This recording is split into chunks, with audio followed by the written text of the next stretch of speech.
De Bassirou Diomaye Faye à la tête du Sénégal le 2 avril dernier, le président était investi. Une élection surprise après une campagne express qui a failli ne jamais avoir lieu. Bassirou Diomaye Faye promettait alors de construire un nouveau Sénégal. Premier bilan d'étape avec vous, Sarah Sacco, en direct de Dakar. Bonjour. Le nouveau pouvoir a voulu aller vite en agissant sur les prix notamment.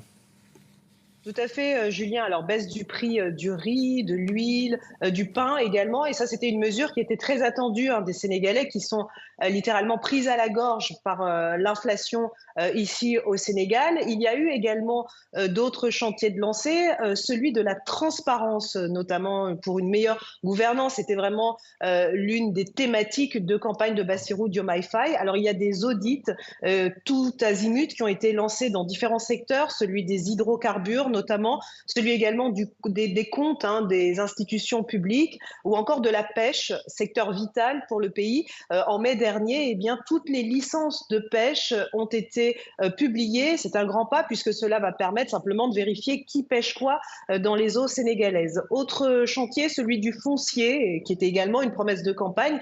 Alors là, tous les chantiers sur le littoral sont à l'arrêt pour être vérifiés un petit peu au cas par cas. Et puis également celui de la justice. Bassirou Diomaye Faye avait promis une réforme en profondeur de cette institution. Les Sénégalais ont une véritable crise de confiance avec leur justice. Alors là, des assises se sont tenues et puis les recommandations qui font consensus ont été regroupées. On parle notamment de transformer le Conseil constitutionnel en une cour constitutionnelle plus indépendante, pour vous citer un exemple. Alors, la liste n'est pas exhaustive de ces premiers pas du président, mais donc on peut dire que nombre de Sénégalais sont plutôt satisfaits de ces premiers pas. Il y a eu également quelques grincements de dents au moment notamment de la nomination à des postes de direction sans appel d'offres. Cela avait été pas mal critiqué à l'époque. Que retenir de ses premiers pas à l'étranger cette fois, Sarah? Quelle est sa politique? Quelle est sa vision?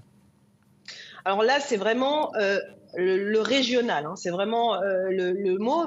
Bassirou Diomaye Faye se présente comme un panafricaniste. Première visite chez le voisin mauritanien avec lequel le Sénégal partage un important gisement gazier. Et puis ensuite, il a sillonné l'Afrique de l'Ouest. La Côte d'Ivoire, la Guinée, la Gambie, le Cap-Vert, le Nigeria, pour ne citer que ces pays, le Burkina Faso, le Mali également. Bassirou Diomaye Faye se montre très attaché à la CEDEAO. D'ailleurs, depuis dimanche, il a été nommé facilitateur dans le dialogue avec les pays de l'Alliance des États du Sahel, à savoir le Niger, le Mali, le Burkina, qui ont fait sécession avec la CEDEAO. Et l'idée, c'est de discuter avec ces pays frères pour les ramener à terme dans le giron de l'organisation régionale. Alors, hors d'Afrique, un petit mot sur son premier déplacement qui s'est tenu en France. Vous vous en souvenez, c'est également symbolique. Bassirou Diomaye Faye avait promis de repartir sur une base plus égalitaire avec Paris. Alors, il y est allé d'ailleurs pas dans le cadre d'une visite bilatérale, mais plutôt pour un sommet sur les vaccins. Et il a rencontré pour la première fois son homologue français, Emmanuel Macron. Alors, sur ce plan de la diplomatie avec l'Occident, Bassirou Diomaye Faye est très attendu également par ses concitoyens sur plusieurs dossiers, notamment celui du franc CFA qui est très impopulaire parmi la jeunesse ici, ou encore sur le retrait des éléments français encore stationnés au Sénégal.